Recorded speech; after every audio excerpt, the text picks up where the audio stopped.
Hey guys, how are ya? It has been forever, I feel like, since I have done a live talk.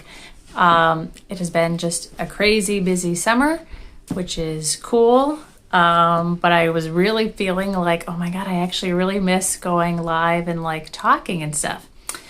And then I've had like the wackiest, today's supposed to be like a busy work day for me. It's been like the wackiest work day. And so since I had these gaps in my schedule, I was like, okay, we're going to make good use of it and let's just, do something fun. So here I am, looking a little disheveled since part of my wacky workday also involved going to the gym, which was awesome because I love my little kickboxing gym. Shout out to 9 Round in Troy. So yeah, I'm just like rolling with the punches today and going with like where the universe directs me and enjoying it. I see little Lisa's face popped up there. Hi, Lisa. Okay, so I want to talk today about one of the most common things that I hear as a psychotherapist.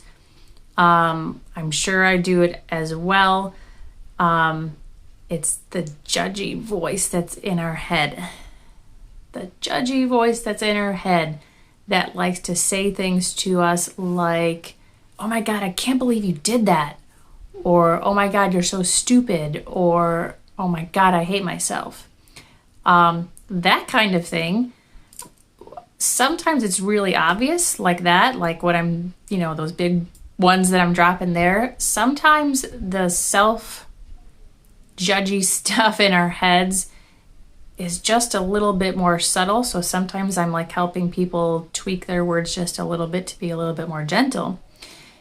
But I first want to talk about like, what is that judgy voice? Why do we have it? Why is it for some people like super, super overactive? Why is it going on all the time?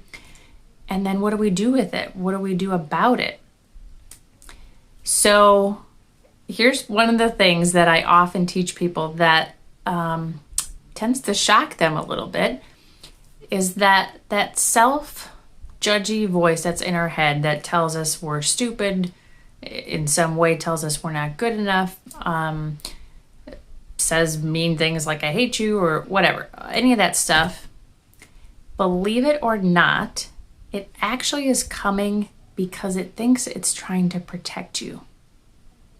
Doesn't that just sound weird, right? Like, how can it be trying to protect me and also be saying mean things to me? Follow me with this.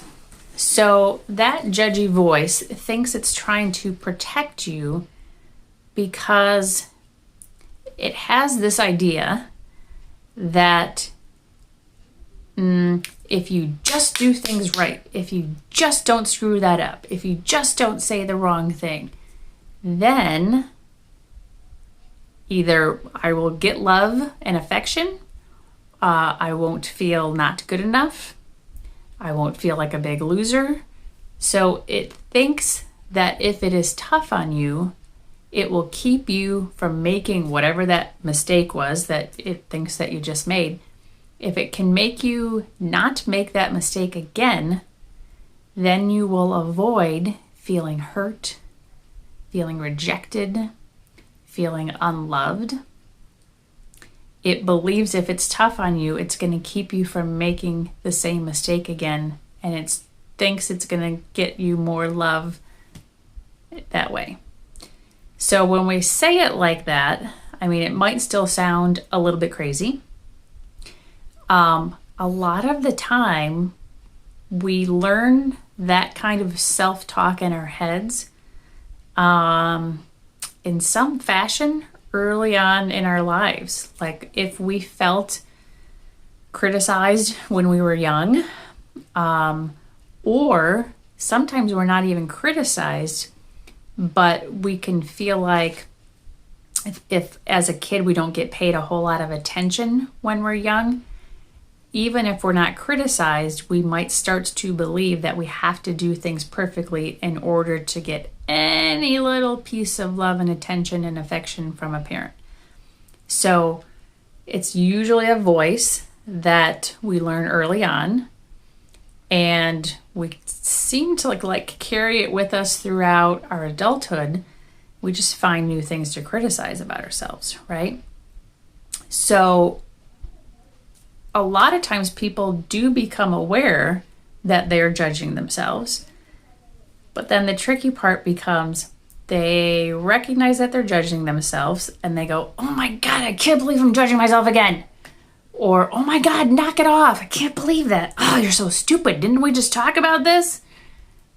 Right? Listen to the irony there. Now I'm going to judge myself for judging myself. So all I'm doing is compounding the issue, my friend. All I'm doing is piling on, kicking myself while I'm down, adding more judgment on top of judgment. That is not the way we want to go about it. So what do we want to do instead? So instead of judging ourselves for judging ourselves, what we want to do is, we unfortunately, most of the time, especially in the beginning, we can't stop those thoughts from popping in our head. They are automatic thoughts. They pop in as an automatic response that we're just sort of used to. It's sort of a pattern. So we can't stop them from popping in, but what we can do is when we catch it pop in, instead of responding with more judgment, what we can do is go, oh, there it is again. There's that judgy thing. It thinks it's protecting me, but okay. And then we want to like kind of have a loving piece of rebuttal for it. A loving piece of rebuttal for it, right? So, and I know it's weird because I kind of talk about that judgy voice as though it's like another little voice inside of our head. I don't mean we're actually hearing voices. It's just our thought pattern, right? So it just is easier sometimes if I describe it like it's another voice in our head. So when that voice pops up, what we want to do is remind it or remind ourselves, this voice thinks it's coming here because it's trying to protect me. I love that it wants to protect me. I love that it knows that I deserve to feel loved and whole and awesome. It knows that. It thinks it's trying to get me there. I love that it is trying to get me there, right? So you're not maybe going to have that long of a conversation in your head every single time you do it, but you can start to catch it and go, oh, there's that thing again. That's an old pattern that I developed to feel love. Okay, so how do I want to respond now? How could I respond to the same situation just a little bit more gently? Could I give myself credit for doing my best? Could I say, I'm going to put a pin in this and come back to it later when I can process it differently?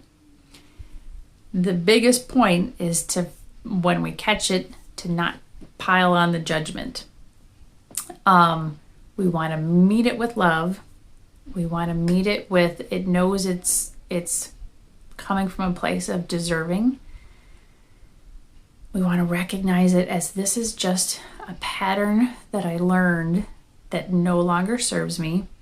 And then we want to have, again, kind of a replacement phrase. And that part will probably vary like person to person, like what we need in that moment. So I hope this makes sense. I really just needed to like get back in and start talking again. If you are watching live, I of course always love seeing a little hi, hello. I like, still feeling connected to you guys. If you are watching on the replay later on, I still love hearing from you guys. So still say a little hi. Tell me, what part made sense to you, what part resonates with you. That always gives me good feedback, guys. That helps me to learn, like, what do I need to teach more of? What do I need to, like, explain a little bit differently? Oh, I'm seeing a little Kelly head pop up. Hi, Kelly. I'm always so glad you're here. So tell me, yes, like, what parts resonate with you. You can also put a little comment in there about things that maybe you want for me to think about covering later on at another day. I'm always looking for ideas. I have multiple pieces of paper on my little desk here where I jot little notes down all the time of like stuff that I want to talk about. So I'm always up for more ideas. So until next time, take care, my friends, and I will see you again soon. See ya. Bye. Oh, except for I can't figure out how to click it off. Let me not judge myself for that.